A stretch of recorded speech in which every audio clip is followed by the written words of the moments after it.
আচ্ছা কোনে কোনে ৰাতিপুৱা 5টা বজাত আহিছে হাত দাঙকচোন।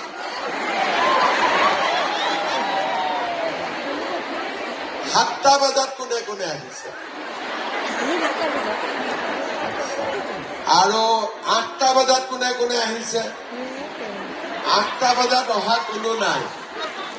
6টা বজাত কোনে কোনে আহিছে 5টাত কেনেকে আহি পালে গাড়ী মটৰ ওলাইছে জানো 5টা ৰাতি শুইছিলে নে নাই খোৱা ঘৰত কেইটা বজাত উঠি গল 3টা আৰু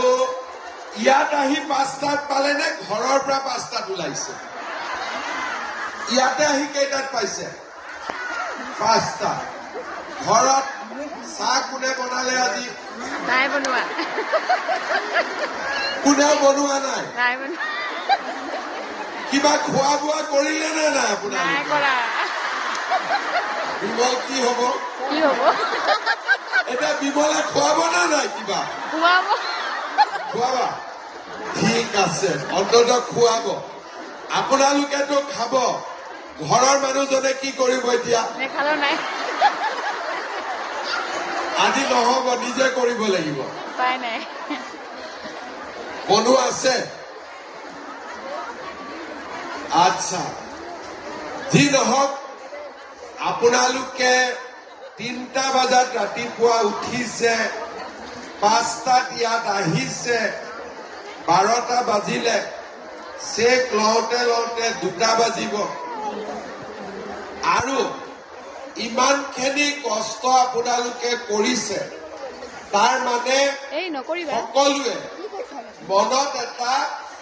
উৎসাহ লৈ আহিছে যে আমি চৰকাৰৰ পৰা 10,000 টকা পাম আৰু কিবা এটা আমি কৰিম এই আঁচনিখন আজি মাত্ৰ আৰম্ভ এই আঁচনিখনেদি আমি আৰু বহু দূৰ আগুৱাই যাব পাৰিম মই আপোনালোকক